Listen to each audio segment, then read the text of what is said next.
I'd like to start by acknowledging that I'm a grateful, uninvited guest on Treaty 4 territory and the homeland of the Métis, where I live, work, and play. Treaty 4 is the original lands of the Cree, Ojibwe, Saulteaux, Dakota, Lakota, and Nakota peoples. My name is Sara, as most of you know, and I've been a registered dietitian for about 10 years.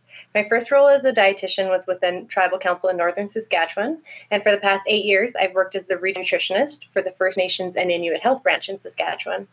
I love my job, and I love the people I work with, and I'm truly happy to go to work every day. One of my areas of focus is food security, and I'm extremely passionate about it, and so that's why this project was such a great fit for me. My practicum was with the Canadian Public Health Association, the CPHA. With a focus on health equity, social justice, and evidence-informed decision-making, the CPHA promotes the public health perspective and evidence to government leaders and policymakers. I'd like to thank Frank, my supervisor from the CPHA, for his wisdom, guidance, and patience. Thank you to Victoria for being so engaged and for sharing my passion on this topic. Thanks to Matthew Little for being my second reviewer and sharing his expertise in this area. And a big thanks to my fellow MPH students for their support and friendship along the way. In 2019, the CPHA released a position statement on climate change and human health, which highlighted the public health concerns that Canada could face as a result of climate change. They noted that the far north will see repercussions at a greater rate and severity than other regions in Canada. Among the health risks is a potential reduction in food security, meaning a change in the availability, affordability, accessibility, and the use of food. The World Health Organization has reported that climate change has already begun challenging the food supply through increasing global temperatures, greater frequency of extreme weather events, and changing precipitation patterns, and it will continue to affect the food supply globally. In response to the growing concern about this in a Canadian context, the project was to complete a discussion paper on food security and climate change in Canada for the CPHA. What's presented today is just like a little bit of it, a very high-level overview of it, but I'd love to share my paper if anyone's interested. Food insecurity is an issue in Canada. Community food security exists when all community residents obtain a safe, personally acceptable, nutritious diet through a sustainable food system that maximizes healthy choices, community self-reliance, and equal access for everyone. It also includes access to and knowledge of how to use culturally relevant and safe foods. Striving for community food security while addressing accelerating food demand, competition for depleting resources, and changes in the environment will be increasingly difficult. Currently, about 8% of Canadians are food insecure, meaning 1 in 6 children live in food insecure households. People living with food insecurity are more likely to have diets lacking nutritional quality and experience nutrient deficiencies. As the severity of food insecurity increases, so does the risk of experiencing depression, anxiety, and mood disorders, and suicidal ideation. Adults with food insecurity have higher risk of many chronic conditions, while children with food insecurity are more likely to experience poor mental health.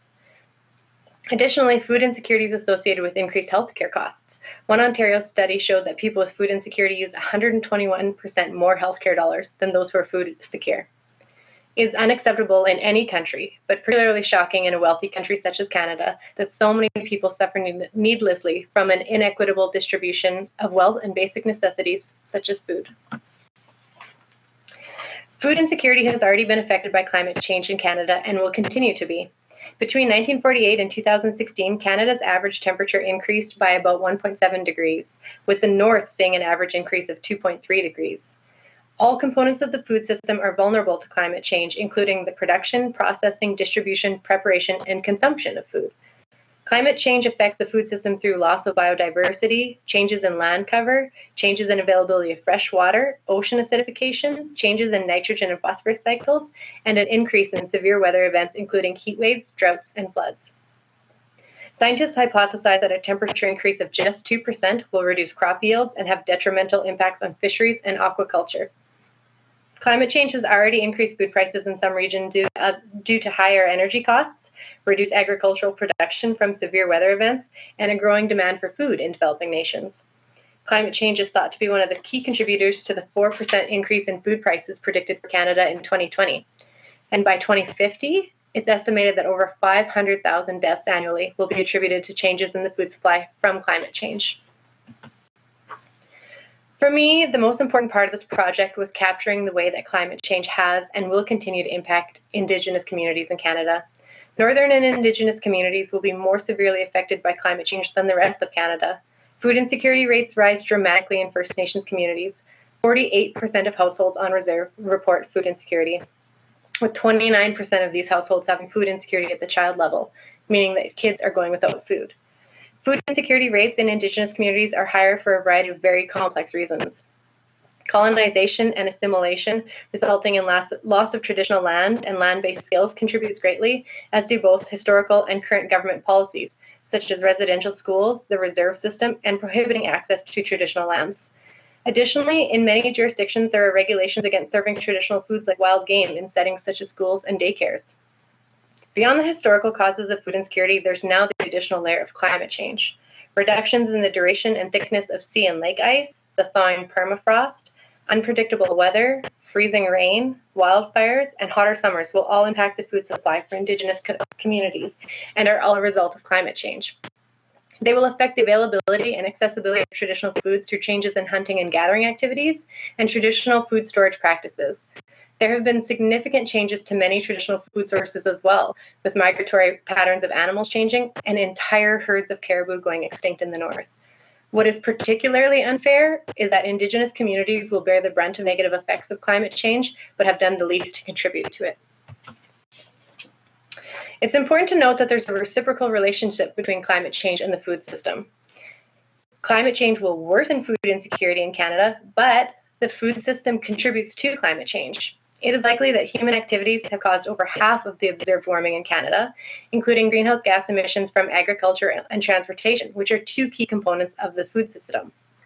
This is a very important part of the discussion, but we don't have time to dig into it today.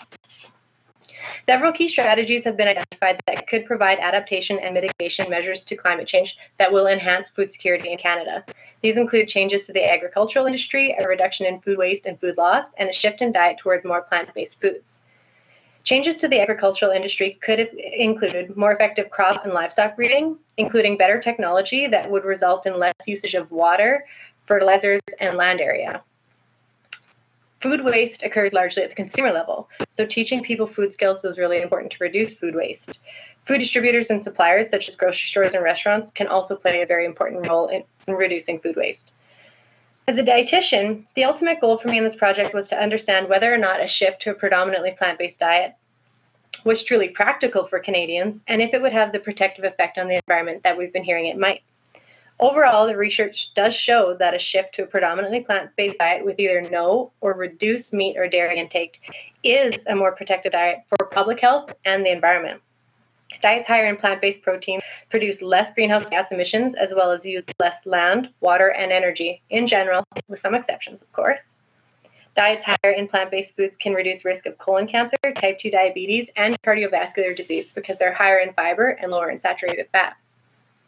I do want to note, though, that a shift to a plant-based diet needs to happen based on social and cultural contexts. For many cultures, recommending this diet shift wouldn't be appropriate or even responsive to the literature.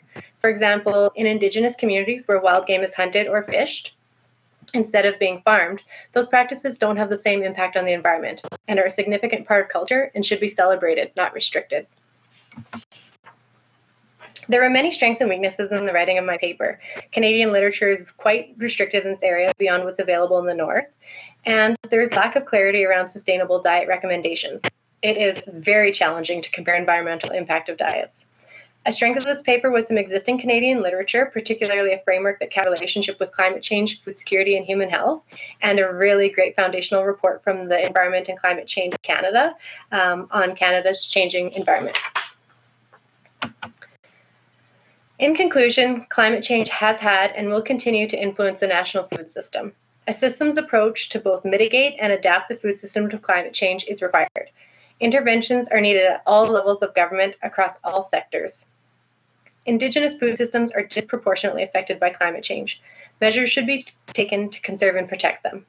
Federal, provincial, and municipal governments have a responsibility to address the inequities faced in Canada, not just around food insecurity, but also in a broader political, social, and economic context. Creating a sustainable food system will help protect the Canadian environment, enhance public health, and reduce food insecurity for all Canadians. So thanks everyone for listening. Time for questions. Great. Thank you. That was amazing, Sarah. You did such an amazing job of so in a straightforward and very engaging way describing what is a very complex topic with lots of moving parts. So I really appreciate that. I think there might be some questions. Are there questions for Sarah? Certainly lots of wonderful comments in the comment box, in the chat box. Oh, Nigel. Please go ahead, Nigel.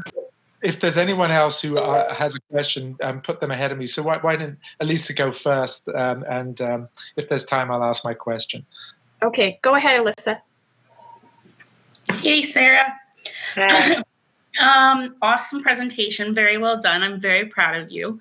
I was just going to ask if you think there's like a number one thing that a recommendation that you would make that we could do to improve Indigenous communities with regard to how your project kind of intertwined with the global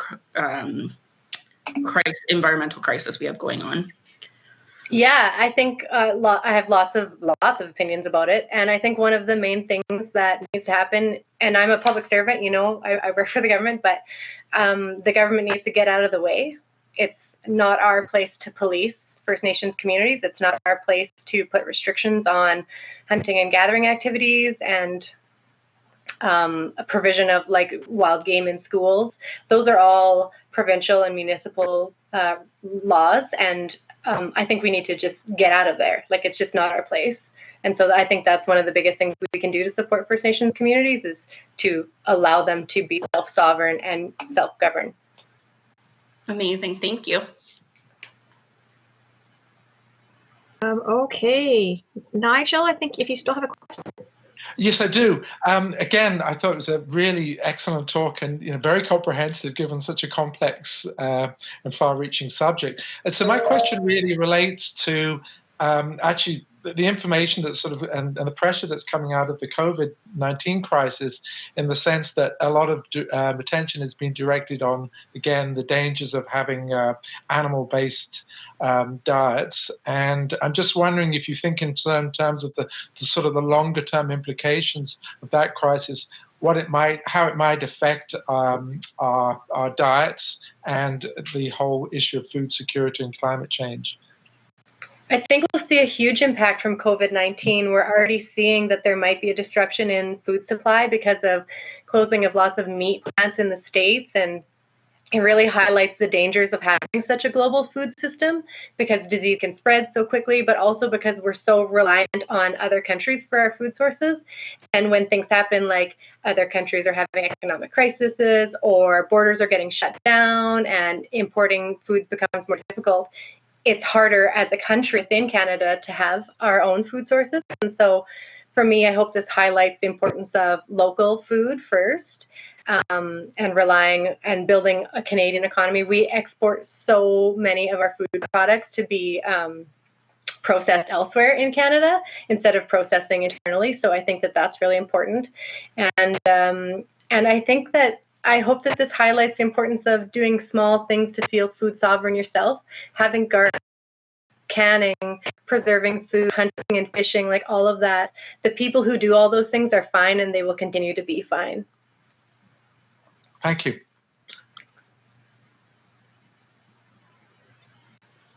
We only have 1 minute. Do you think you can ask your question quickly, Kayla? I'd love to be able to squeeze it in. Yes, I'll be super quick. I just was wondering, Sarah, what strengths you thought you brought to the project because of your dietitian background. Well, I actually think that that was a hindrance, because I had a lot of preconceived notions that I found I was cherry picking evidence, because I wanted the evidence to say that a plant-based diet was better. And then I was really surprised when I found quite a bit of evidence saying that cattle can be farmed in a more sustainable way, and I was kind of glossing over that. So I don't know if it was a benefit or not, but it will impact my career and the way that I practice in the future for sure. And I have had some really unbelievable Indigenous teachers and Indigenous food sovereignty advocates teach me. And I think that that was a strength, because I hoped that their words came through me in my paper.